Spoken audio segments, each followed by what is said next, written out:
Sebelum ceritanya dimulai, silahkan tulis di kolom komentar dari daerah mana saja teman-teman yang menonton cerita ini. Jangan lupa like dan subscribe agar channel ini bisa semakin berkembang dan bisa mempersembahkan cerita yang lebih menarik lagi. 2 tahun. Rasanya baru kemarin Aisyah dan Yuda berdiri di hadapan penghulu, mengucap janji suci yang disaksikan puluhan pasang mata penuh haru. 2 tahun yang mereka lalui terasa seperti sebuah fase bulan madu yang tak pernah usai.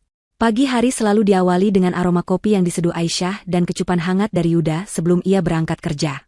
Malam hari diakhiri dengan makan malam bersama, berbagi cerita tentang hari yang telah lewat, diselingi tawa renyah yang mengisi setiap sudut apartemen modern mereka. Mereka adalah pasangan impian, potret keluarga muda sukses yang sering menjadi bahan perbincangan hangat di antara teman-teman dan keluarga. Yuda, seorang manajer proyek yang karirnya sedang menanjak, dan Aisyah, seorang spesialis komunikasi di perusahaan multinasional yang sama-sama bergengsi.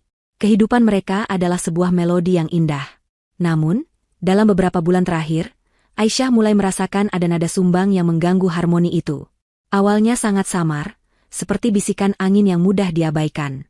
Yuda mulai lebih sering pulang terlambat dengan alasan klasik, rapat mendadak atau proyek yang harus segera diselesaikan. Aisyah, sebagai wanita karir, tentu memahaminya. Dunia korporat memang menuntut dedikasi tinggi.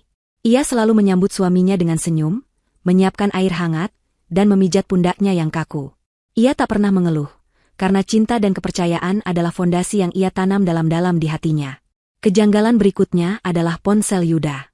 Dulu, benda pipi itu sering tergeletak begitu saja di meja kopi atau di atas nakas. Kini, ponsel itu seolah menjadi perpanjangan tangan Yuda yang tak boleh terpisahkan. Layarnya selalu menghadap ke bawah, dan notifikasi suaranya dimatikan total. Pernah sekali Aisyah iseng ingin meminjamnya untuk menelepon karena ponselnya sedang diisi daya, Yuda refleks menarik benda itu dengan raut wajah yang sedikit panik, sebelum kemudian tersenyum kaku dan beralasan sedang menunggu email penting dari klien. Aisyah hanya mengangguk. Namun hatinya mulai menyimpan sebuah tanda tanya kecil. Lalu ada aroma. Suatu malam, saat Aisyah memeluk Yuda yang baru pulang, hidungnya menangkap jejak aroma parfum asing.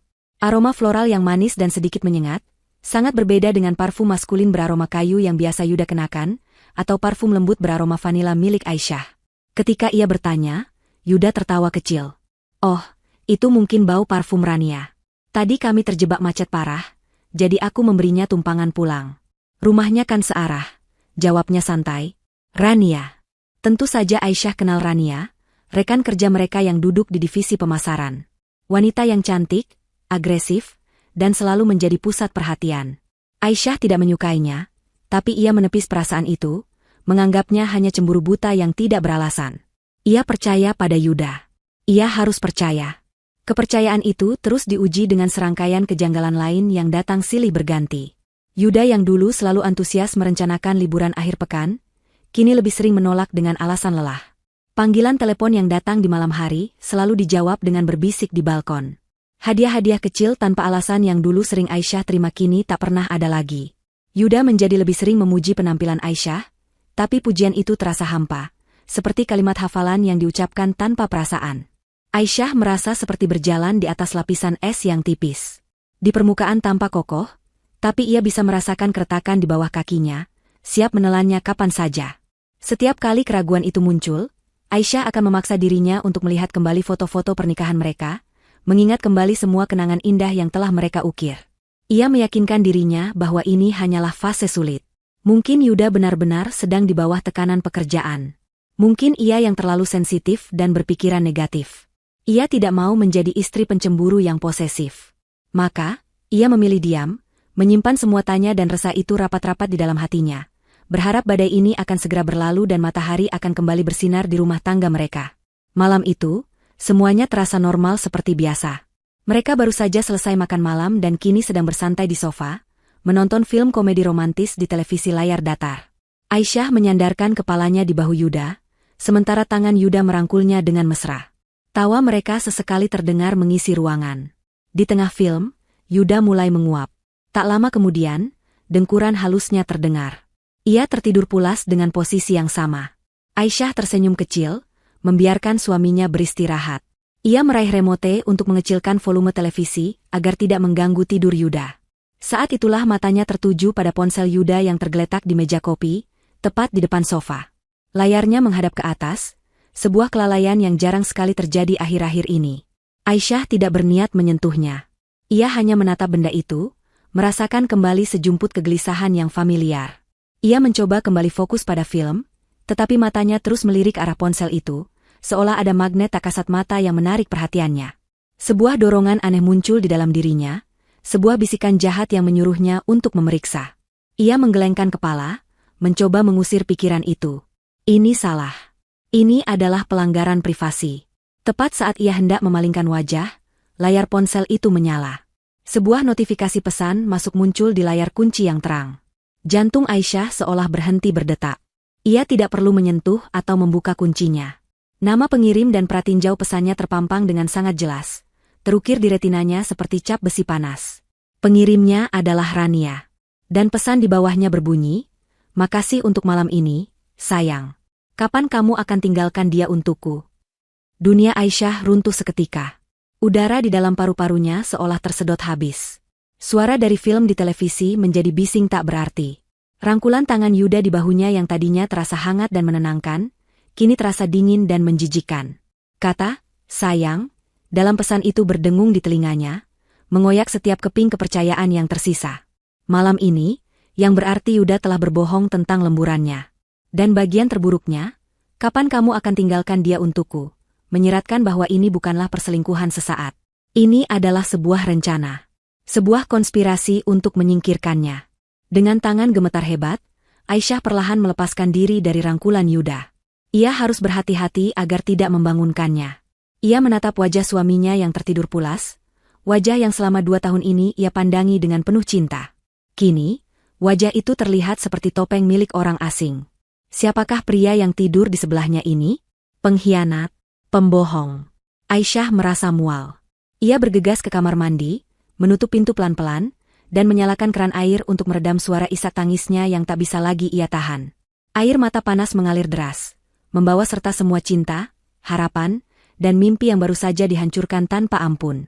Di dalam kamar mandi yang dingin dan sunyi itu, surga kecilnya telah resmi berubah menjadi neraka. Malam itu, ia tidak kembali tidur di sofa. Ia masuk ke kamar, berbaring di tempat tidur mereka, menatap langit-langit dengan mata kosong hingga fajar menjelang. Sebuah keputusan telah terbentuk di tengah reruntuhan hatinya. Permainan ini tidak akan berakhir begitu saja. Pagi datang tanpa membawa kehangatan. Sinar matahari yang menerobos masuk melalui celah jendela terasa dingin di kulit Aisyah. Semalaman ia tidak tidur. Matanya bengkak dan perih, tetapi pikirannya bekerja dengan kecepatan yang luar biasa. Ada 2 jalan yang terbentang di hadapannya. Jalan pertama adalah jalan yang paling mudah. Membangunkan Yuda dengan amukan, melemparkan ponsel itu ke wajahnya, menangis, berteriak, dan menuntut penjelasan. Tapi Aisyah tahu, jalan itu hanya akan memberinya kepuasan sesaat. Yuda akan berkelit. Ia akan memutarbalikkan fakta, menuduhnya terlalu curiga, atau bahkan memohon ampun dengan air mata buaya, berjanji akan mengakhiri semuanya. Kemudian, ia akan menjadi lebih licin, lebih berhati-hati, dan Aisyah akan kehilangan semua kendali. Lalu ada jalan kedua. Jalan yang sunyi, terjal, dan menyakitkan. Jalan di mana ia harus menelan kembali semua air mata dan amarahnya, mengubahnya menjadi baja dingin di dalam hatinya. Jalan di mana ia akan mengenakan topeng, sama seperti yang dikenakan Yuda. Ia akan tersenyum, bersikap manis, dan memainkan peran sebagai istri yang sempurna dan tidak tahu apa-apa. Sementara di balik topeng itu, ia akan menjadi seorang penyidik, seorang ahli strategi yang dengan sabar mengumpulkan setiap keping bukti, setiap amunisi yang ia butuhkan untuk sebuah pertempuran akhir. Pertempuran di mana ia tidak hanya akan menang, tetapi juga memastikan musuh-musuhnya hancur tanpa sisa. Dengan napas dalam, Aisyah memilih jalan kedua. Ia bangkit dari tempat tidur, membasuh wajahnya yang sembab dengan air dingin hingga sisa-sisa kesedihan itu memudar, digantikan oleh ekspresi datar yang terkendali. Ia berjalan ke dapur dan mulai menyeduh kopi, seperti yang biasa ia lakukan setiap pagi. Tak lama, Yuda masuk ke dapur sambil meregangkan tubuh. "Pagi, sayang. Maaf ya, semalam aku ketiduran di sofa," sapanya dengan suara serak, lalu mengecup kening Aisyah. Aisyah harus mengerahkan seluruh kekuatan tekadnya untuk tidak menghindar. Ia memaksakan seulas senyum. "Pagi. Tidak apa-apa, sepertinya kamu lelah sekali. Ini kopimu," jawabnya, suaranya terdengar normal, tanpa getaran sedikit pun. Yuda tidak menyadari apa-apa. Tentu saja tidak. Pikirannya terlalu penuh dengan wanita lain untuk bisa melihat badai yang tersembunyi di balik mata istrinya. Hari itu, permainan dimulai. Aisyah menjadi pengamat yang ulung. Ia memperhatikan setiap detail. Cara Yuda tersenyum saat menerima pesan, cara ia selalu membawa ponselnya bahkan ke kamar mandi, cara ia menyebut nama Rania dalam percakapan tentang kantor dengan nada yang terlalu santai, seolah ingin menormalisasi nama itu di telinga Aisyah. Setiap gerak-gerik suaminya kini menjadi data, setiap kebohongannya menjadi petunjuk. Malam harinya, Aisyah menunggu dengan sabar. Ia berpura-pura sudah tidur lebih dulu, mengatur napasnya agar terdengar teratur dan dalam. Ia menunggu sampai ia yakin Yuda sudah benar-benar terlelap, sampai dengkuran halus suaminya menjadi musik latar yang konstan di kamar yang gelap itu. Dengan gerakan sepelan mungkin, ia meraih ponsel Yuda dari atas nakas. Jantungnya berdebar begitu kencang, takut jika Yuda tiba-tiba terbangun. Untungnya, ia sudah mengetahui kata sandi ponsel itu sejak lama, sebuah kombinasi tanggal ulang tahun mereka. Ironis. Jarinya yang sedikit gemetar membuka aplikasi pesan. Ia menemukan percakapan dengan Rania. Hatinya seperti diremas saat membaca baris demi baris kata-kata mesra, panggilan sayang, dan janji-janji manis yang seharusnya hanya untuknya. Mereka membicarakan masa depan, rumah yang akan mereka beli, dan betapa mereka tidak sabar untuk bisa bersama tanpa harus bersembunyi. Mereka bahkan menertawakan Aisyah, menyebutnya sebagai wanita naif yang terlalu sibuk dengan dunianya sendiri. Rasa sakit itu begitu nyata, tetapi Aisyah tidak membiarkannya mengambil alih. Dengan cepat, ia menggunakan ponselnya sendiri untuk memotret semua percakapan itu, dari yang paling baru hingga yang berbulan-bulan lalu. Ia juga menemukan sebuah folder tersembunyi di galeri, berisi foto-foto Yuda dan Rania. Foto mereka makan malam di restoran mewah, berlibur di sebuah villa di puncak, bahkan foto mereka berciuman. Aisyah memotret semuanya. Setiap bukti pengkhianatan itu kini tersimpan aman di ponselnya. Namun, itu belum cukup. Bukti digital bisa saja dihapus atau disangkal. Ia butuh sesuatu yang lebih konkret. Keesokan harinya, saat Yuda sedang mandi, Aisyah memeriksa dompetnya. Ia menemukan beberapa struk pembayaran dari restoran dan kafe yang tidak pernah mereka kunjungi bersama. Ia memotretnya. Ia juga mulai memeriksa laporan kartu kredit bersama mereka secara online. Matanya membelalak saat melihat serangkaian transaksi yang mencurigakan. Ada tagihan dari sebuah toko perhiasan ternama untuk pembelian sebuah kalung berlian. Aisyah meraba lehernya. Kosong.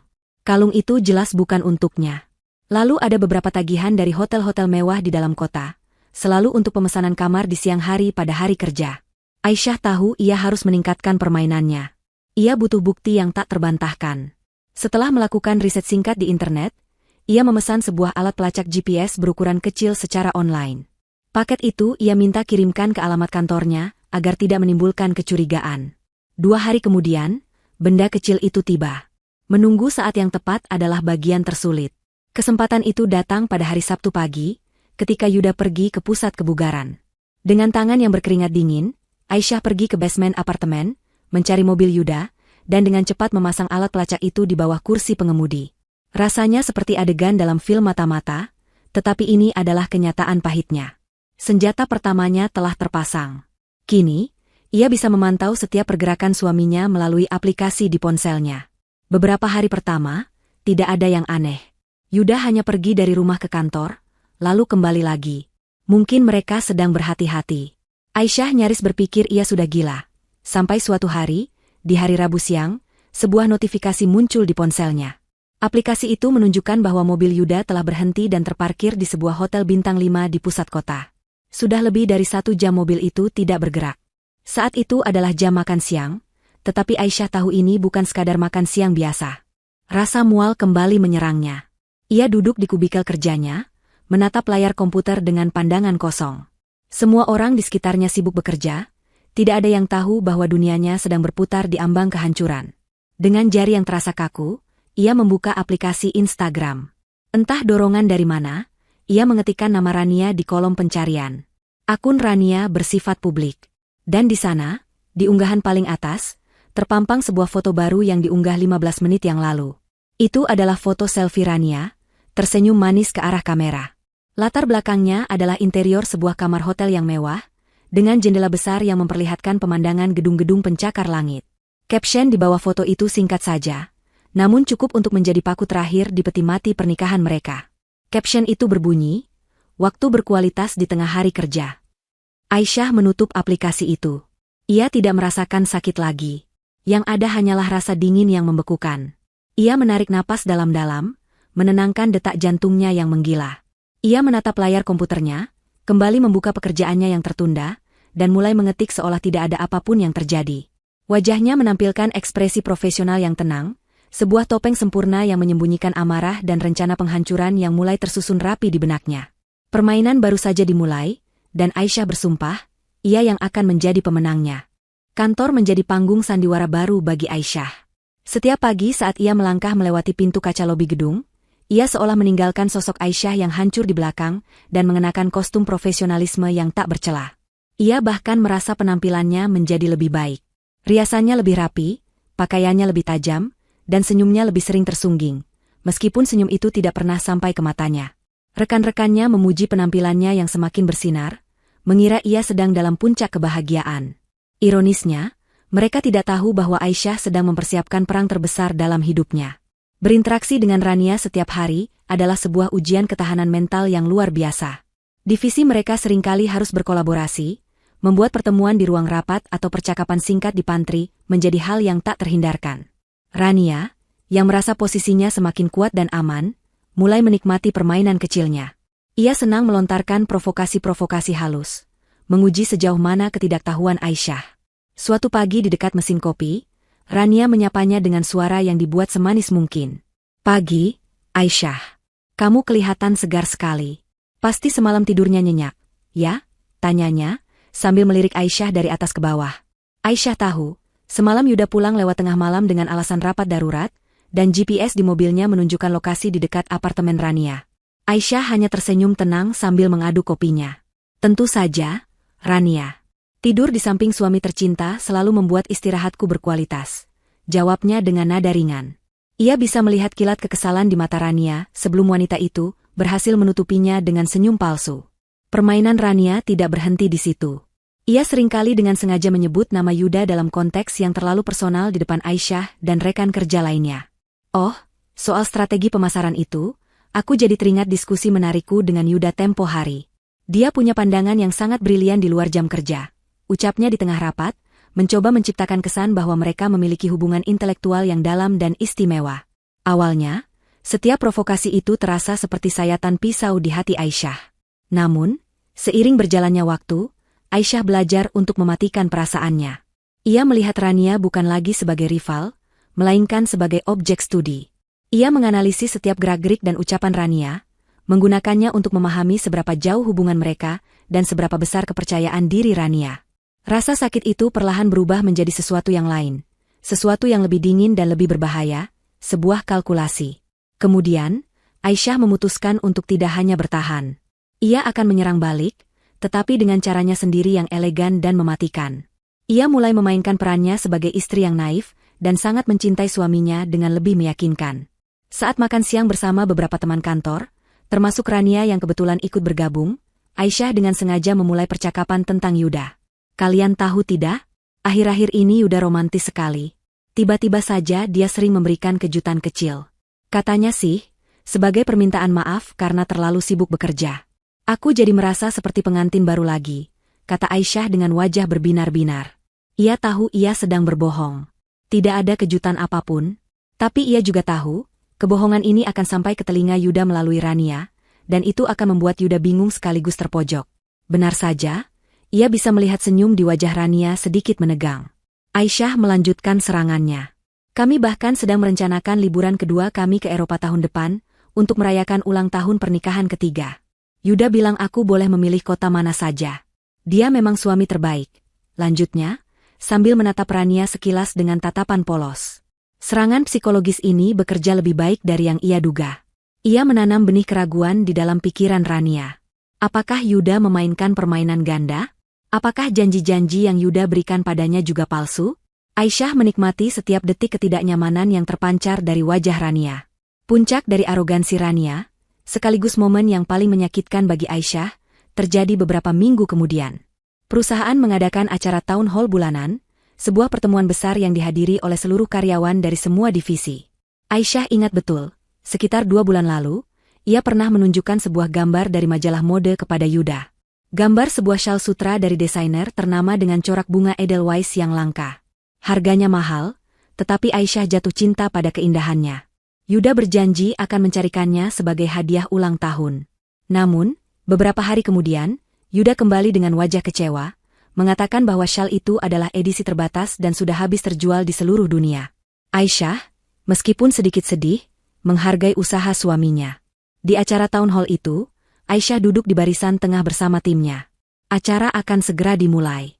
Tiba-tiba, Rania berjalan melewati lorong di samping tempat duduknya untuk menuju ke barisan depan. Langkahnya sengaja diperlambat, dagunya terangkat tinggi, memancarkan aura kemenangan. Dan di sana, melingkar dengan anggun di lehernya, adalah syal itu. Syal sutra dengan corak bunga Edelweiss yang sama persis seperti yang ada di majalah. Tidak mungkin salah. Itu adalah sebuah pernyataan perang yang terbuka. Rania memamerkan trofi kemenangannya, sebuah simbol bahwa ia bisa mendapatkan apapun yang diinginkan Aisyah, termasuk suaminya. Semua napas seolah tercekat di tenggorokan Aisyah. Untuk sesaat, topengnya nyaris retak. Rasa sakit yang tajam dan penghinaan yang luar biasa membakar dadanya. Ia ingin berteriak, berlari, dan menjambak wanita itu di depan semua orang. Namun, ia menahannya. Ia menarik napas dalam-dalam, membiarkan rasa sakit itu mengalir dan berubah menjadi kekuatan. Saat Rania menoleh ke belakang dan mata mereka bertemu, Rania memberikan senyuman kecil yang penuh cemooh. Ia mengharapkan reaksi. Ia ingin melihat Aisyah hancur. Tetapi yang ia dapatkan justru sebaliknya. Aisyah tidak membuang muka. Ia tidak menunjukkan kemarahan atau kesedihan. Ia balas menatap Rania, dan perlahan, sebuah senyum tipis terukir di bibirnya. Bukan senyum ramah atau senyum kalah. Itu adalah senyum yang dingin, tajam, dan penuh dengan janji. Senyum seekor predator yang baru saja melihat mangsanya masuk ke dalam perangkap. Senyum itu seolah berkata, "Terima kasih. Kau baru saja memberiku bukti paling indah untuk kehancuranmu." Reaksi tak terduga itu jelas membuat Rania bingung. Senyum kemenangan di wajahnya memudar, digantikan oleh kerutan tipis di dahinya. Ia segera memalingkan wajahnya ke depan, tampak sedikit gelisah. Di tengah keramaian ratusan karyawan, sebuah pertarungan tanpa suara baru saja terjadi, dan Aisyah tahu, ia baru saja memenangkannya. Rasa sakit dari insiden syal itu tidak bertahan lama. Ia dengan cepat mengubah bara penghinaan itu menjadi bahan bakar untuk misinya. Aisyah sadar bahwa bukti-bukti yang ia miliki, tangkapan layar percakapan, foto-foto, dan tagihan kartu kredit, sudah cukup untuk mengajukan gugatan cerai. Tapi tujuannya bukan lagi sekadar bercerai. Tujuannya adalah keadilan mutlak. Ia ingin memastikan bahwa kedua orang yang telah mengkhianatinya tidak akan bisa bangkit kembali. Untuk itu, ia membutuhkan amunisi yang lebih kuat, senjata pamungkas yang bisa meledakkan dunia mereka hingga berkeping-keping. Ponsel dan laporan keuangan saja tidak cukup. Ia butuh suara mereka. Ia butuh bukti percakapan mereka yang tidak bisa disangkal. Malam itu juga, ia memesan sebuah alat perekam suara digital berukuran sangat kecil dari sebuah toko online. Alat itu memiliki fitur aktivasi suara dan daya tahan baterai yang lama, sempurna untuk misinya. Tantangan terbesarnya adalah menempatkan alat itu tanpa terdeteksi. Ia tidak bisa menaruhnya di pakaian Yuda, terlalu berisiko. Tempat yang paling strategis adalah di dalam mobil. Tempat di mana Yuda sering menelepon Rania dalam perjalanan pulang atau pergi kerja, merasa aman di dalam ruang pribadinya. Kesempatan emas itu datang 3 hari kemudian. Yuda memberitahunya akan pulang sedikit terlambat, karena ingin bermain futsal bersama teman-temannya setelah jam kantor. Itu memberikan Aisyah jendela waktu yang cukup. Sepulang kerja, ia tidak langsung naik ke unit apartemennya. Ia turun ke lantai basement, tempat mobil mereka terparkir. Suasana basement yang sepi dan remang-remang membuat jantungnya berdebar kencang. Setiap suara langkah kaki atau derit pintu di kejauhan membuatnya terlonjak kaget. Dengan tangan gemetar, ia membuka pintu mobil Yuda yang tidak terkunci, dan dengan cepat menyelipkan alat perekam itu di bawah karpet di bawah kursi penumpang depan, tempat Rania pasti sering duduk. Setelah memastikan alat itu tidak terlihat, ia segera menutup pintu dan bergegas pergi, merasa seperti seorang kriminal. Tapi ia tahu, ini adalah kejahatan yang perlu dilakukan. Proses selanjutnya adalah rutinitas malam yang menyiksa jiwa. Setiap malam, setelah memastikan Yuda tertidur lelap, Aisyah akan menyelinap keluar kamar, mengambil alat perekam dari mobil, dan kembali ke ruang tamu yang gelap. Dengan earphone terpasang di telinganya, ia akan mendengarkan rekaman hari itu. Mendengarkan suara suaminya tertawa dan bercanda mesra dengan wanita lain, adalah sebuah bentuk penyiksaan diri yang paling kejam. Ia mendengar mereka merencanakan kencan, membicarakan teman-teman mereka, dan yang paling menyakitkan, mereka membicarakannya. Ia mendengar Yuda mengeluhkannya pada Rania. Aisyah itu terlalu lurus, membosankan. Hidupnya hanya kerja dan rumah, kata Yuda di salah satu rekaman. Setiap kata terasa seperti belati yang ditusukkan perlahan ke jantungnya. Ia menangis dalam diam, air matanya membasahi bantal sofa, namun ia terus mendengarkan, mencatat setiap detail penting. Setelah hampir seminggu menjalankan rutinitas itu, Aisyah menemukan apa yang ia cari. Sesuatu yang jauh lebih besar dan lebih kuat dari sekadar bukti perselingkuhan. Suatu sore, dalam rekaman perjalanan pulang Yuda, terdengar suaminya sedang mengeluh panjang lebar tentang proyeknya yang baru saja ditolak oleh manajemen Puncak. Ia menyalahkan Pak Wijaya, CEO perusahaan mereka yang disegani, atas keputusan itu. Ia menyebut Pak Wijaya tidak visioner dan terlalu konservatif.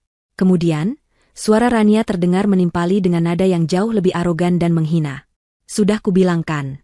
Sayang, si tua bangka Wijaya itu benar-benar menyebalkan. Kalau bukan karena gajinya yang lumayan, aku sudah lama resign. Dia itu bodoh, tidak tahu apa-apa soal tren pasar. Semua keputusannya berdasarkan insting kuno, bukan data. Coba saja aku yang ada di posisinya, aku jamin keuntungan perusahaan bisa naik 2 kali lipat dalam setahun. Aisyah menahan napasnya. Jantungnya berhenti berdetak sejenak sebelum kemudian berpacu dengan kencang. Ini dia. Inilah senjata pemusnah massalnya. Menghina atasan adalah satu hal, tetapi menghina CEO perusahaan dengan kata-kata sekasar itu adalah bunuh diri karir. Aisyah segera menyalin file audio itu ke laptopnya, memberinya nama, senjata pamungkas MP3, dan menyimpannya di beberapa folder cadangan yang terenkripsi. Kartu trufnya kini sudah di tangan. Tidak puas sampai di situ, Aisyah melanjutkan investigasinya ke ranah finansial dengan lebih dalam. Ia merasa ada sesuatu yang lebih dari sekadar pengeluaran untuk hadiah dan hotel. Ia mulai memeriksa riwayat email Yuda, yang kata sandinya untungnya masih sama dengan kata sandi media sosial mereka yang lain. Ia menghabiskan berjam-jam menelusuri ribuan email, mencari kata kunci seperti Rania, apartemen, pembayaran, dan transfer. Dan di sanalah ia menemukannya. Terkubur di antara email-email pekerjaan, ada sebuah utas percakapan antara Yuda dan Rania dengan subjek Rumah Impian Kita. Di dalamnya, mereka berdiskusi tentang pembelian sebuah unit apartemen baru di kawasan elit. Jantung Aisyah mencelos saat membuka lampiran dalam salah satu email itu. Lampiran itu adalah bukti transfer dari bank. Sejumlah uang yang sangat besar, ratusan juta rupiah, telah ditransfer dari rekening tabungan bersama milik Aisyah dan Yuda ke rekening pribadi atas nama Rania. Di kolom keterangan transfer, Yuda menulis, uang muka apartemen impian. Napas Aisyah terasa sesak. Jadi ini puncaknya. Suaminya tidak hanya mengkhianati hati dan tubuhnya, tetapi ia juga telah mencuri hasil kerja kerasnya. Uang yang mereka kumpulkan bersama tetes demi tetes untuk masa depan mereka. Uang itu kini digunakan untuk membangun istana bagi sang selingkuhan. Amarahnya mencapai titik didih. Rasa sedih sudah lama menguap, digantikan oleh kebencian murni yang membeku. Malam itu, Aisyah tidak tidur. Ia duduk di depan laptop barunya, sebuah laptop yang ia beli tunai dan tidak terhubung dengan jaringan internet rumah mereka. Ia memindahkan semua bukti yang telah ia kumpulkan ke dalam laptop itu. Ia membuat folder-folder yang sangat rapi, bukti foto, bukti chat, bukti transaksi, dan folder favoritnya, bukti audio. Gudang amunisinya telah penuh sesak. Setiap file di dalamnya adalah sebutir peluru yang siap ia tembakan. Ia menatap layar laptopnya yang bersinar di ruangan yang gelap, wajahnya tenang dan dingin seperti permukaan danau di musim dingin. Ia sudah memiliki semua yang ia butuhkan untuk menciptakan badai yang sempurna. Sekarang, ia hanya tinggal menunggu waktu yang tepat untuk melepaskannya. Dan ia akan menunggu dengan sabar. Dengan gudang amunisi yang terisi penuh, Aisyah memasuki fase baru dalam permainannya, fase penantian. Namun, sementara Aisyah menjadi semakin sabar dan terencana, pihak lawan justru menjadi semakin gegabah. Rania, yang diiming-imingi janji manis oleh Yuda, mulai kehabisan kesabaran. Ia sudah memenangkan hati Yuda, memegang kartu kreditnya, dan bahkan sudah menerima uang muka untuk apartemen masa depan mereka. Tapi satu hal yang belum ia dapatkan, status. Yuda terus menunda-nunda proses perceraian dengan berbagai alasan, dari menunggu waktu yang tepat hingga tidak ingin menyakiti perasaan Aisyah secara tiba-tiba. Tentu saja, Aisyah tahu alasan sebenarnya adalah pengecut. Yuda ingin menikmati kuenya dan memakannya sekaligus. Memiliki istri yang patuh di rumah dan selingkuhan yang menarik di luar. Rasa frustrasi Rania ini termanifestasi menjadi agresi yang semakin terbuka di kantor.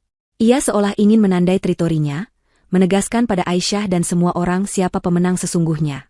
Ia akan dengan sengaja menghampiri meja Yuda, membawakan kopi, lalu merapikan kerah kemeja Yuda atau menyentuh lengannya sedikit lebih lama dari yang seharusnya. Semua itu ia lakukan saat ia tahu Aisyah bisa melihatnya. Ia ingin memancing reaksi. Ia mendambakan sebuah drama, sebuah ledakan emosi dari Aisyah yang bisa ia gunakan sebagai senjata untuk mendesak Yuda. Suatu sore, Aisyah sedang berjalan menuju pantry ketika ia melihat Yuda baru saja kembali ke mejanya sambil membawa cangkir kopi favoritnya. Di bibir cangkir keramik putih itu, ada noda lipstik berwarna merah terang yang samar namun jelas. Warna yang sama persis dengan yang sedang Rania kenakan hari itu. Hati Aisyah mencelos, rasa perih yang familiar kembali menyengat. Namun, ia terus berjalan, mengambil sebotol air mineral, dan kembali ke mejanya tanpa menoleh sedikit pun. Dalam buku catatannya yang tersembunyi, ia hanya menambahkan satu baris, noda lipstik di cangkir.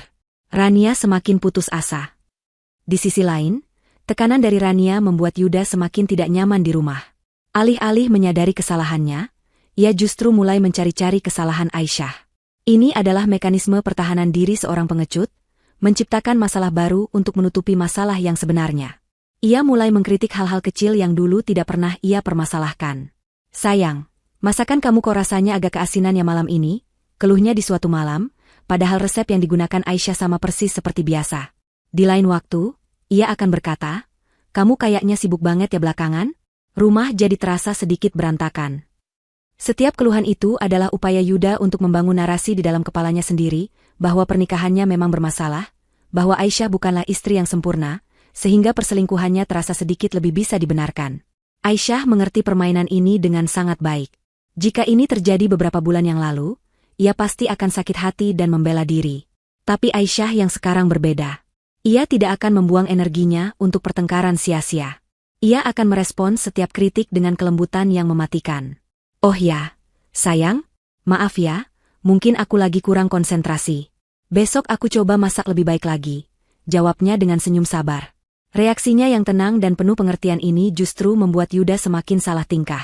Ia mengharapkan pertengkaran, tetapi yang ia dapatkan adalah kebaikan. Ini membuatnya merasa semakin bersalah dan semakin terlihat bodoh, dan Aisyah menikmati setiap detik dari kebingungannya.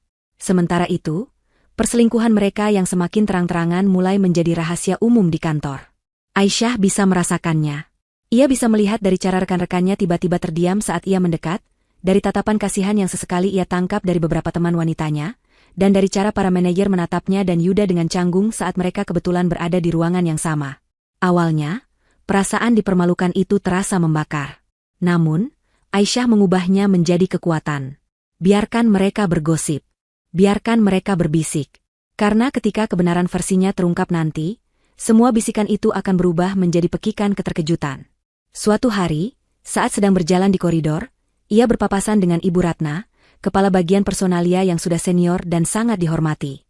Ibu Ratna menatap Aisyah, bukan dengan tatapan kasihan, melainkan dengan tatapan yang penuh empati dan kekuatan, seolah berkata, saya tahu, dan kamu lebih kuat dari yang mereka kira.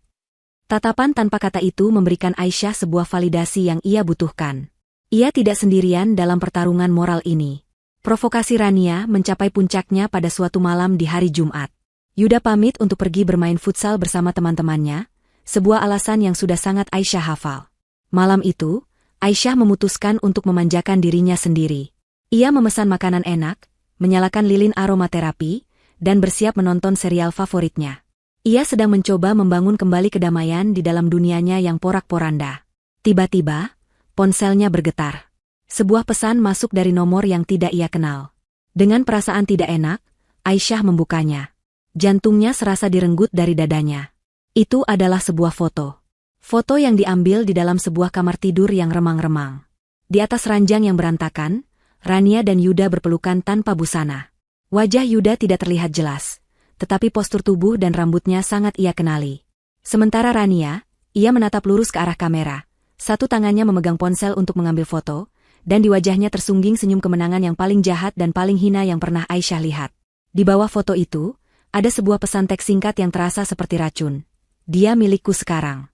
Menyerah saja. Untuk beberapa menit, Aisyah tidak bisa bernapas. Udara di sekitarnya terasa hampa. Foto itu adalah serangan paling brutal, sebuah pelanggaran privasi dan sebuah penghinaan yang tak terhingga. Tangannya gemetar hebat, dan ponsel itu nyaris jatuh dari genggamannya.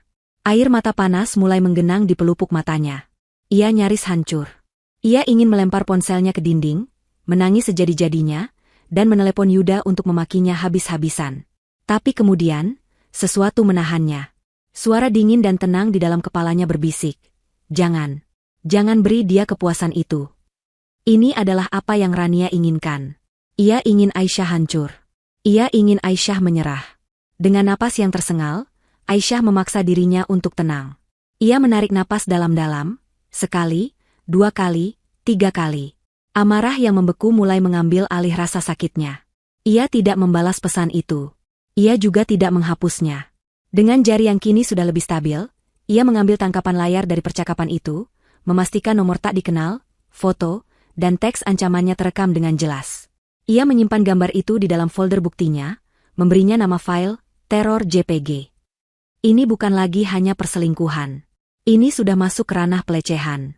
Rania baru saja memberinya sebilah pisau baru untuk digunakan melawannya. Setelah memastikan bukti itu aman, Aisyah memblokir nomor itu. Lalu, ia melanjutkan menonton serialnya, seolah tidak ada apapun yang terjadi. Ular itu telah menunjukkan taringnya yang paling berbisa, dan dengan melakukan itu, ia telah memberitahu Aisyah di mana tepatnya ia harus menginjak untuk menghancurkan kepalanya. Foto dari Rania adalah titik balik terakhir bagi Aisyah. Tidak ada lagi keraguan, tidak ada lagi rasa sakit yang tersisa. Yang ada hanyalah sebuah kepastian yang dingin dan solid seperti batu granit. Ia tahu gudang amunisinya sudah lengkap. Sekarang adalah waktunya untuk menyusun strategi perang, dan memastikan semua pion berada di posisi yang tepat sebelum ia melakukan skakmat. Langkah pertamanya adalah mencari panglima perang yang tepat. Setelah melakukan riset yang cermat, Aisyah membuat janji temu dengan seorang pengacara wanita bernama Melanie SH, yang dikenal di kalangan hukum sebagai si banteng betina. Ia memiliki reputasi sebagai pengacara perceraian yang paling tajam, paling agresif, dan tidak pernah kalah dalam memperjuangkan hak-hak kliennya, terutama klien wanita yang tertindas. Kantor hukumnya terletak di sebuah gedung pencakar langit yang megah, memancarkan aura kekuasaan dan profesionalisme. Aisyah duduk di hadapan Melanie di sebuah ruang rapat yang didominasi oleh kaca dan kayu gelap. Ia tidak menangis atau menunjukkan emosi. Dengan tenang dan sistematis, ia meletakkan laptopnya di atas meja, dan mulai mempresentasikan kasusnya. Ia menunjukkan folder demi folder bukti yang telah ia kumpulkan. Tangkapan layar percakapan mesra. Foto-foto liburan rahasia. Riwayat pelacak GPS. Laporan kartu kredit. Bukti transfer ratusan juta untuk uang muka apartemen. Foto syal sutra yang dikenakan Rania. Foto pelecehan yang dikirim Rania. Dan sebagai pamungkas, ia memutarkan rekaman suara di mana Rania dengan lantang menghina Pak Wijaya. Selama presentasi itu, Melanie hanya diam mendengarkan. Wajahnya yang tegas tidak menunjukkan ekspresi apapun, hanya sesekali mengangguk kecil. Setelah Aisyah selesai, Melanie bersandar di kursinya, menyatukan ujung-ujung jarinya, dan menatap Aisyah dengan sorot mata yang tajam dan penuh kekaguman. "Ibu Aisyah," katanya, suaranya dalam dan berwibawa. "Selama 15 tahun karir saya belum pernah melihat klien yang datang dengan persiapan sematang ini. Ini bukan sekadar kasus perceraian. Ini adalah sebuah operasi intelijen yang sempurna." Melanie tersenyum tipis. "Dengan bukti-bukti ini," lanjutnya, "kita tidak hanya akan memenangkan gugatan cerai. Kita akan mengambil semua aset bersama atas nama ibu. Rumah, mobil, tabungan. Kita akan menuntut ganti rugi atas penipuan finansial. Kita akan memastikan suami ibu keluar dari pernikahan ini, hanya dengan pakaian di badannya dan utang di pundaknya. Dan untuk wanita itu, rekaman suara ini adalah tiket satu arah menuju kehancuran karirnya." Mendengar validasi dari seorang profesional sekaliber Melanie, sebuah beban berat terangkat dari pundak Aisyah. Ia tahu ia telah memilih jalan yang benar. Atas saran Melanie, Aisyah mulai mengambil langkah-langkah konkret untuk mengamankan masa depannya. Keesokan harinya, ia pergi ke bank dan membuka sebuah rekening pribadi atas namanya sendiri. Ia mengajukan perubahan data ke bagian personalia kantornya, agar gajinya untuk bulan-bulan berikutnya langsung ditransfer ke rekening barunya. Ia juga mulai mengumpulkan semua dokumen aset atas namanya sendiri, seperti ijazah, sertifikat, dan surat-surat berharga lainnya, dan menyimpannya di brankas sewaan di bank. Ia memisahkan hidupnya dari Yuda, sehelai demi sehelai, tanpa disadari oleh suaminya. Untuk memastikan Yuda dan Rania tetap lengah, Aisyah justru meningkatkan kualitas aktingnya di rumah. Ia memasuki fase istri sempurna, tingkat akhir. Suatu malam, ia memasak hidangan favorit Yuda, iga bakar madu, lengkap dengan hidangan penutup lava coklat. Ia menata meja makan dengan lilin dan bunga. Saat Yuda pulang, ia menyambutnya dengan senyum termanisnya. "Kejutan," katanya ceria. Yuda tampak sangat terkejut dan senang. Selama makan malam, Aisyah bersikap sangat perhatian. Ia meminta maaf karena merasa akhir-akhir ini terlalu sibuk dengan pekerjaan dan sedikit sensitif. Ia bahkan membahas kembali rencana liburan mereka ke Eropa yang pernah ia singgung di depan Rania. "Aku sudah mulai mencari-cari tiket. Sayang. Aku tidak sabar ingin pergi berdua saja denganmu," ucapnya sambil menatap Yuda dengan tatapan penuh cinta palsu. Yuda benar-benar termakan oleh sandiwara itu. Ia merasa lega luar biasa, berpikir bahwa Aisyah tidak mencurigai apapun dan pernikahan mereka baik-baik saja. Ia bahkan mungkin berpikir bahwa ia bisa melanjutkan permainan gandanya ini untuk waktu yang lebih lama. Aisyah tahu, kebahagiaan sesaat Yuda ini akan menjadi bumerang bagi Rania. Yuda pasti akan menceritakan betapa manis dan perhatiannya Aisyah, membuat Rania semakin merasa terancam dan tidak sabar. Aisyah sedang menyiram bensin ke dalam api amarah Rania, dan ia hanya tinggal menunggu waktu hingga api itu meledak. Pemicu akhir itu datang pada hari Selasa sore. Yuda pulang dengan wajah bersemangat.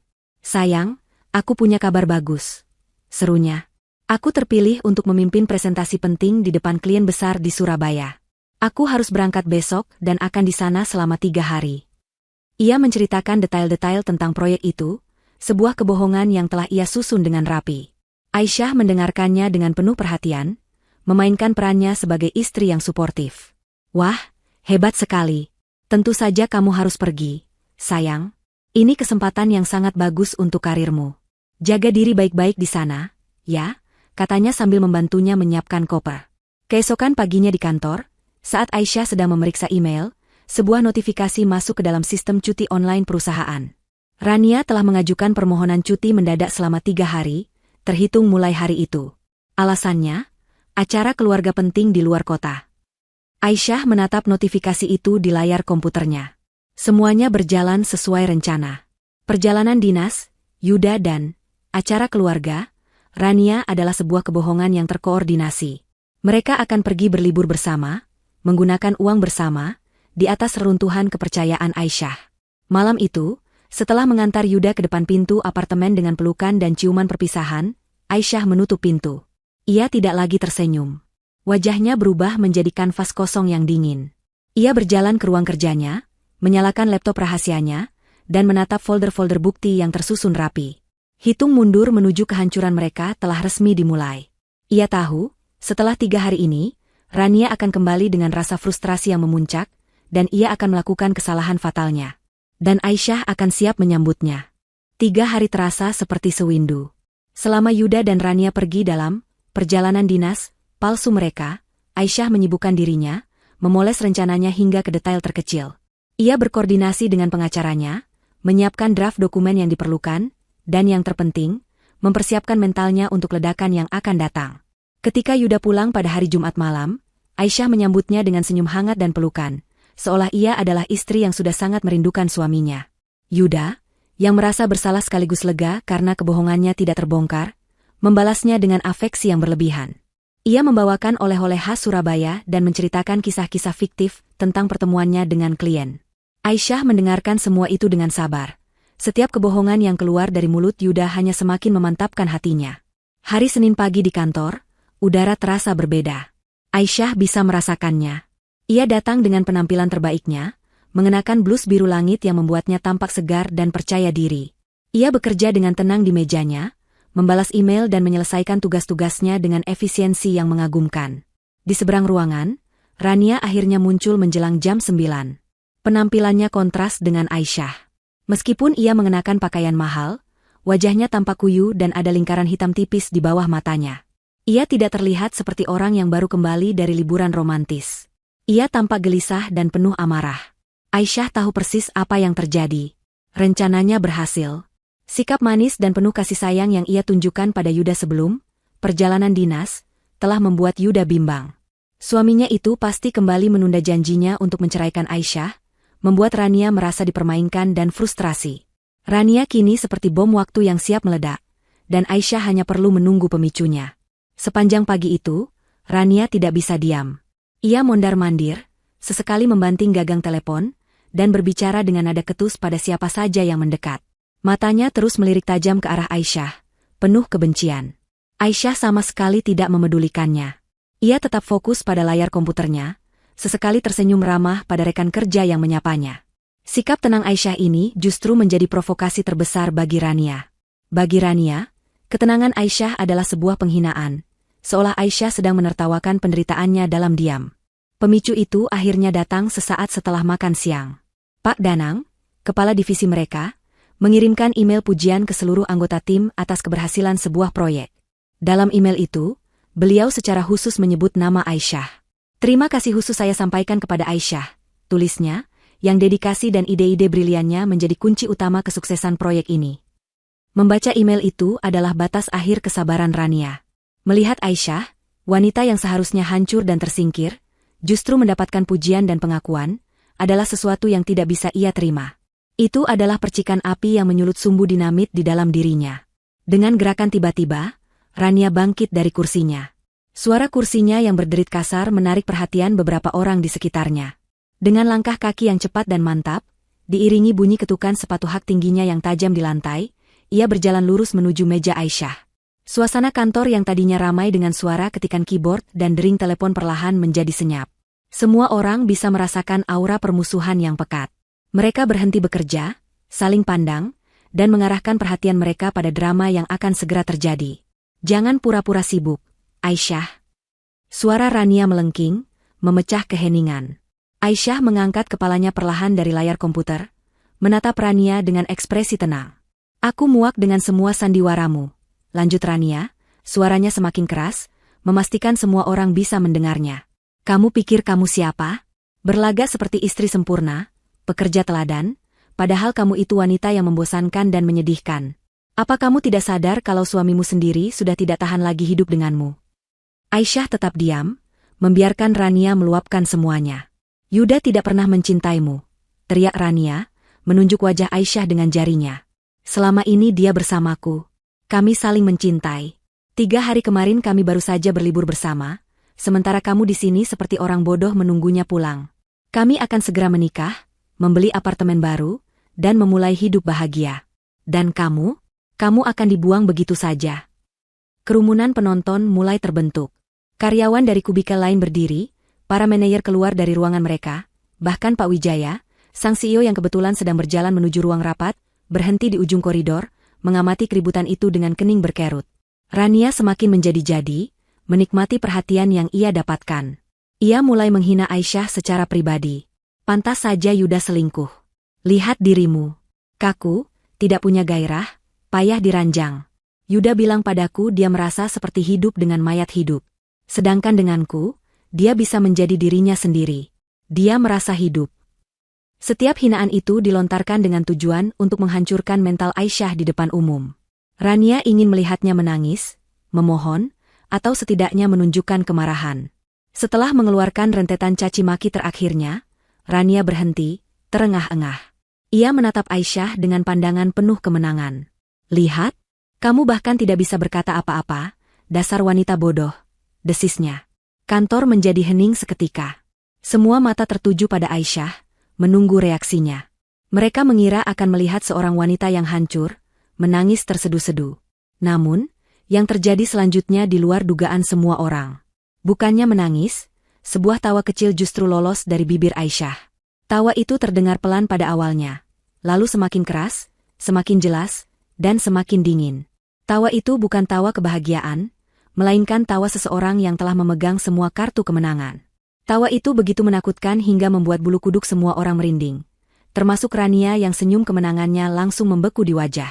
Setelah tawanya reda, Aisyah perlahan bangkit dari kursinya. Ia menatap Rania lurus di mata, sorot matanya yang tadinya tenang kini berubah menjadi tajam seperti elang. Bodoh, ucap Aisyah, suaranya terdengar sangat jelas di tengah keheningan. Mari kita lihat, Rania. Mari kita tunjukkan pada semua orang di sini, siapa yang sebenarnya bodoh. Dengan gerakan yang tenang dan penuh percaya diri, Aisyah mengambil ponselnya dari atas meja. Permainan telah berakhir. Saatnya untuk mengungkap kebenaran. Seluruh mata di ruangan itu tertuju pada Aisyah dan ponsel di tangannya. Rania, yang tadinya begitu angkuh, kini tampak bingung dan waspada.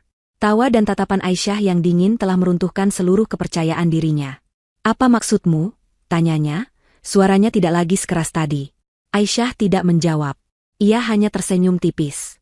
Sebuah drama sebesar ini layak mendapatkan panggung yang lebih besar, bukan?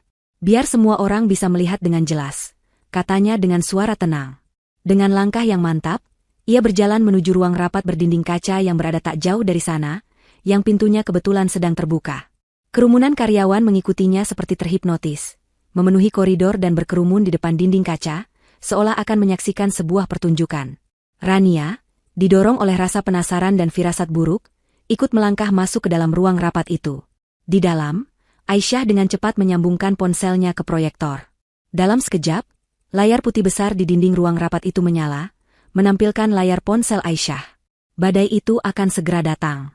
Mari kita mulai pertunjukannya," bisik Aisyah, lebih pada dirinya sendiri. Eksibit pertama, komunikasi mesra. Dengan satu sentuhan jari, layar proyektor menampilkan serangkaian tangkapan layar percakapan WhatsApp antara Yuda dan Rania. Bukan hanya pesan-pesan manis, tapi juga pesan-pesan vulgar dan detail-detail intim yang membuat semua orang yang melihatnya tersentak kaget. Suara desahan dan bisik-bisik langsung terdengar dari kerumunan di luar. Wajah Rania berubah dari pucat menjadi seputih kertas. Ia tidak menyangka Aisyah memiliki semua ini. Bagaimana kamu bisa?" gagapnya. Aisyah mengabaikannya. Selanjutnya, eksibit kedua, kenangan indah mereka. Layar berganti menjadi sebuah tayangan slide foto. Foto-foto Yuda dan Rania saat makan malam romantis, berlibur di villa, berpegangan tangan di mall. Lalu muncul foto syal sutra Edelweiss yang melingkar di leher Rania, disandingkan dengan foto dari majalah mode yang pernah Aisyah simpan. "Syal ini," kata Aisyah dengan suara datar, "adalah hadiah dari suami saya untuk selingkuhannya, setelah ia berbohong pada saya bahwa syal ini sudah habis terjual." Puncak dari tayangan slide itu adalah foto paling memalukan, foto mesum di ranjang yang Rania kirimkan. Aisyah telah menyensor bagian-bagian vital dengan balok hitam, namun pesan di bawahnya terpampang jelas, "Dia milikku sekarang. Menyerah saja." Dan foto ini, Aisyah mengeraskan suaranya agar semua orang dengar, dikirimkan oleh Rania dari nomor anonim dengan tujuan untuk melecehkan dan meneror saya di luar jam kerja. Sebuah tindakan yang sangat tidak profesional dan melanggar etika perusahaan, bukan begitu? Ia melirik ke arah beberapa manajer yang berdiri di antara kerumunan. Mereka mengangguk dengan wajah serius. Citra Rania sebagai korban cinta kini telah berubah menjadi pelaku pelecehan. Wajah Rania sudah tak berbentuk. Ia gemetar hebat. Itu semua editan. "Fitnah," teriaknya putus asa. "Fitnah?" Aisyah mengangkat sebelah alisnya. "Baiklah. Mari kita lihat bukti yang lebih sulit untuk diedit." Eksibit ketiga, proyek masa depan. Layar kini menampilkan bukti transfer bank. Angka ratusan juta rupiah terpampang jelas, ditransfer dari rekening bersama atas nama Yuda dan Aisyah ke rekening pribadi atas nama Rania. Keterangan transfer, uang muka apartemen impian, dilingkari dengan warna merah menyala. Ini adalah bukti bagaimana mereka berdua bersekongkol untuk mencuri uang hasil kerja keras saya demi membiayai kehidupan baru mereka, jelas Aisyah. Kali ini, bisikan di kerumunan berubah menjadi gumaman marah. Ini bukan lagi sekadar skandal asmara, ini adalah tindak kriminal. Rania benar-benar hancur. Ia merosot di kursi, tak lagi mampu berdiri. Namun, Aisyah belum selesai. Ia menyimpan serangan terbaiknya untuk yang terakhir. "Dan sekarang, untuk penutup," kata Aisyah, suaranya kini terdengar sangat serius. Ia menatap lurus ke arah Pak Wijaya, sang CEO, yang sejak tadi mengamati semuanya dengan ekspresi dingin yang sulit dibaca. "Saya punya satu bukti lagi. Sebuah bukti yang mungkin akan sangat menarik bagi jajaran direksi." Dengan satu klik, Aisyah memutar sebuah file audio. Suara Rania yang sombong dan penuh cemooh langsung memenuhi seisi ruangan melalui speaker laptop Aisyah yang terhubung ke proyektor. Si tua bangka Wijaya itu benar-benar menyebalkan. "Kalau bukan karena gajinya yang lumayan, aku sudah lama resign. Dia itu bodoh, tidak tahu apa-apa soal tren pasar. Semua keputusannya berdasarkan insting kuno, bukan data." Efek dari rekaman suara itu seperti ledakan bom atom di tengah keheningan. Semua orang terkesiap. Beberapa bahkan menutup mulut mereka karena tidak percaya. Rania, yang tadinya sudah di dasar jurang, kini seolah didorong jatuh ke dalam jurang api. Wajahnya menunjukkan ekspresi horor murni. Matanya membelalak menatap Pak Wijaya, seolah baru saja melihat malaikat maut. Semua mata kini beralih dari layar proyektor ke wajah Pak Wijaya. Ekspresi dingin di wajahnya telah lenyap, digantikan oleh kilat amarah yang membara di matanya. Ia tidak berteriak. Ia justru berjalan dengan langkah tenang namun mengintimidasi, memasuki ruang rapat dan berdiri tepat di depan Rania yang masih membeku di kursinya. Rania benar-benar membeku. Syok telah melumpuhkan seluruh sistem sarafnya. Ia tidak bisa bergerak, tidak bisa berbicara. Dunianya telah hancur lebur dalam waktu kurang dari 5 menit, disaksikan oleh seluruh rekan kerjanya. Aisyah, dengan ketenangan yang sama, memutuskan sambungan ponselnya dari proyektor. Layar kembali menjadi putih. Pertunjukannya telah selesai. Ia menatap Rania yang kini tak lebih dari sebuah patung penuh keputusasaan. Ia tidak merasakan kemenangan yang meluap-luap. Yang ia rasakan hanyalah kelegaan. Badai bukti yang ia lepaskan telah menyapu bersih semua kebohongan, meninggalkan kehancuran total bagi mereka yang telah menyakitinya. Ia telah memenangkan perang ini, bukan dengan air mata, tetapi dengan kebenaran yang dingin dan tak terbantahkan. Suara rekaman Rania yang menghina Pak Wijaya masih menggema di udara ketika sang CEO mengambil alih panggung. Pak Wijaya berjalan mendekat. Setiap langkahnya terasa berat dan penuh otoritas. Keheningan di dalam dan di luar ruang rapat begitu pekat, seolah semua orang menahan napas. Ia berhenti tepat di depan Rania, yang masih terduduk lumpuh di kursinya, wajahnya basah oleh air mata dingin yang mengalir tanpa suara. Pak Wijaya menatapnya bukan dengan amarah yang meledak-ledak, melainkan dengan kekecewaan dan rasa jijik yang menusuk. Rania, ucapnya, suaranya tenang namun mematikan, membuat setiap kata terdengar seperti vonis hakim. Perusahaan ini dibangun di atas fondasi kerja keras, integritas, dan rasa saling menghormati. Hari ini, kamu telah menginjak-injak ketiga fondasi itu sekaligus. Kamu tidak hanya mengkhianati rekan kerjamu dengan cara yang paling hina, kamu juga menunjukkan pengkhianatan terhadap perusahaan yang telah memberimu kepercayaan dan penghidupan. Ia berhenti sejenak, membiarkan kata-katanya meresap. Saya tidak akan menoleransi racun seperti ini di lingkungan kerja saya. Ia kemudian menoleh sedikit ke arah kerumunan, dan memberi isyarat pada kepala keamanan yang sudah siaga. Kemasi barang-barang pribadimu dari meja sekarang juga. Petugas keamanan akan mengantarmu sampai keluar dari gedung ini. Detik ini juga, kamu saya pecat secara tidak terhormat. Kata, dipecat, itu seolah menyetrum Rania kembali ke kesadarannya. Ia tersentak, lalu kepanikan yang luar biasa mengambil alih. Ia menjatuhkan diri dari kursi, mencoba meraih kaki celana Pak Wijaya. Jangan, Pak, tolong. Saya mohon, Pak, saya hilaf. Beri saya satu kesempatan lagi. Ratapnya, tangisnya kini pecah menjadi raungan yang menyedihkan. Pemandangan itu begitu kontras dengan sosoknya yang angkuh beberapa menit yang lalu. Pak Wijaya melangkah mundur dengan sigap, menghindari sentuhannya. Kesempatanmu sudah habis, katanya dingin. Petugas keamanan kemudian dengan sigap namun tegas memegang kedua lengan Rania, membantunya berdiri, dan mulai menuntunnya keluar dari ruang rapat. Rania terus meronta dan memohon, tetapi tidak ada seorang pun yang menatapnya dengan simpati. Mereka hanya menyaksikan dalam diam kejatuhan seorang ratu drama yang telah menulis naskah kehancurannya sendiri. Sementara drama pemecatan itu berlangsung, Aisyah tidak tinggal untuk menonton. Misinya di kantor telah selesai. Dengan ketenangan yang sama, ia kembali ke mejanya, memasukkan laptop dan beberapa barang pribadinya ke dalam tas. Ia berjalan melewati kerumunan yang secara otomatis memberinya jalan, seperti air yang terbelah. Tatapan mereka kini berbeda. Bukan lagi kasihan, melainkan campuran antara kaget, kagum, dan sedikit rasa takut. Mereka baru saja menyaksikan kekuatan sesungguhnya dari wanita pendiam yang selama ini mereka remehkan.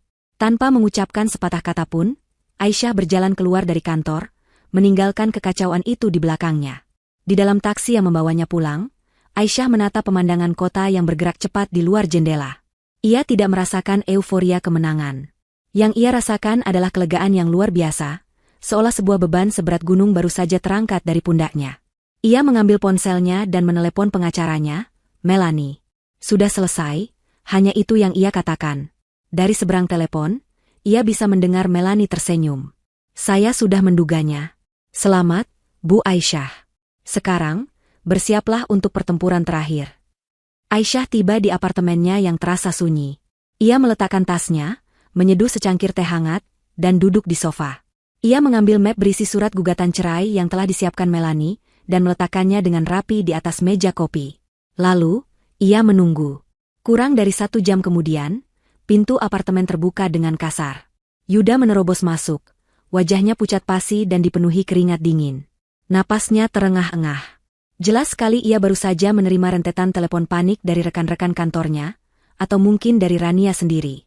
Aisyah, apa yang sebenarnya terjadi di kantor? Apa yang sudah kamu lakukan? Teriaknya, nadanya panik dan menuduh. Ia masih mencoba memposisikan Aisyah sebagai biang keladi. Aisyah menyesap tehnya dengan tenang sebelum menjawab. Aku tidak melakukan apa-apa, Yuda. Aku hanya menunjukkan pada semua orang kebenaran yang selama ini kamu coba sembunyikan. Yuda menatapnya dengan tidak percaya, lalu matanya menangkap map di atas meja kopi. Ia mendekat dan membukanya dengan tangan gemetar. Wajahnya semakin pucat saat membaca judul dokumen itu, Gugatan Cerai. Cerai? Kamu mau menceraikanku? Aisyah, ini pasti salah paham. Kita bisa bicarakan ini baik-baik, katanya, suaranya kini melunak, berubah menjadi permohonan. Aisyah akhirnya berdiri. Ia menatap Yuda, bukan lagi dengan cinta atau benci, tetapi dengan tatapan kosong seolah sedang melihat orang asing. Tidak ada lagi yang perlu dibicarakan, Yuda. Aku tahu semuanya. Tentang perselingkuhanmu dengan Rania sejak setahun yang lalu. Tentang liburan-liburan rahasia kalian. Tentang syal sutra itu. Tentang uang ratusan juta dari rekening kita yang kamu curi untuk membelikannya apartemen. Aku tahu semuanya.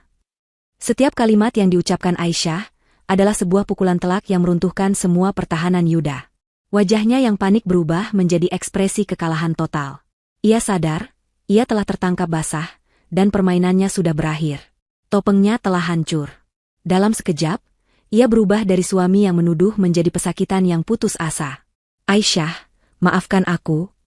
Lirihnya. Air mata mulai mengalir di pipinya. Aku salah, aku hilaf. Tapi aku mohon, jangan tinggalkan aku. Aku akan meninggalkan Rania sekarang juga. Aku akan memutuskan semua hubungan dengannya. Aku janji. Beri aku 1 kesempatan lagi, kumohon. Ia menjatuhkan dirinya, berlutut di hadapan Aisyah, dan memeluk kakinya. Pemandangan yang menyedihkan. Pria yang selama ini telah menginjak-injak harga dirinya kini bersujud memohon belas kasihan. Tapi bagi Aisyah, semua itu sudah terlambat. Hatinya telah mati rasa. Dengan tenang, ia menarik kakinya dari pelukan Yuda. Kesempatanmu sudah aku berikan setiap hari selama setahun terakhir ini, Yuda. Setiap kali kamu berbohong padaku, setiap kali kamu pergi menemuinya, setiap kali kamu tidur di sampingku setelah memeluknya. Semua kesempatan itu sudah kamu sia-siakan.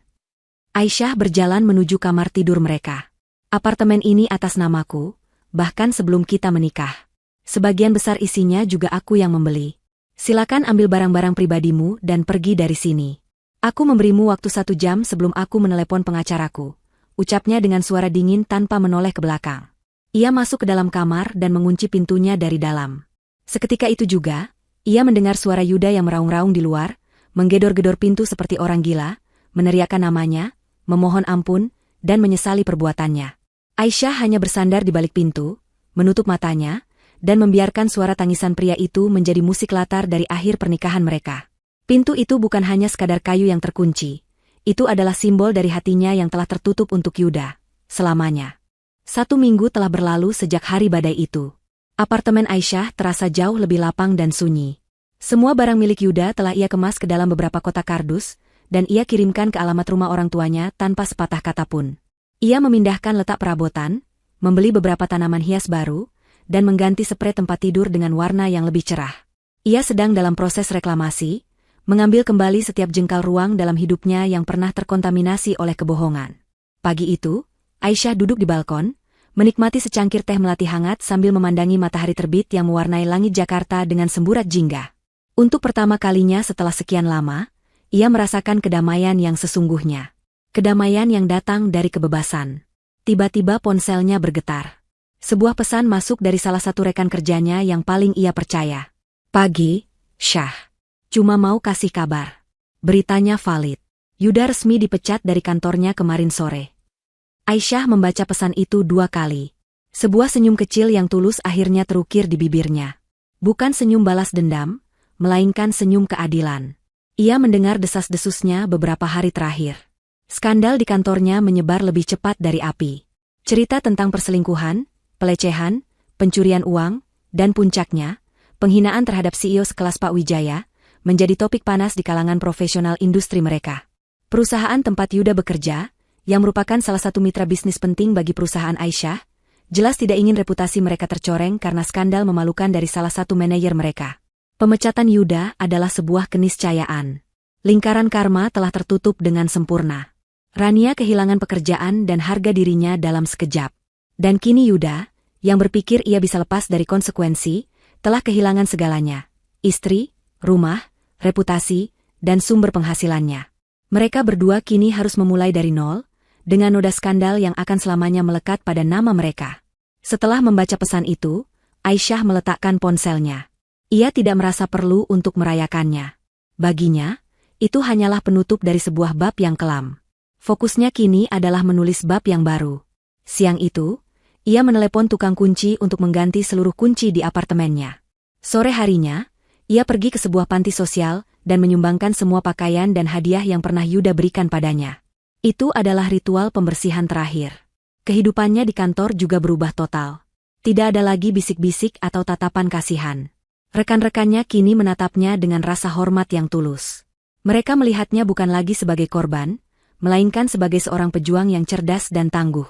Ia menjadi simbol kekuatan bagi banyak karyawan wanita di sana. Beberapa minggu kemudian, Aisyah dipanggil ke ruangan Pak Wijaya.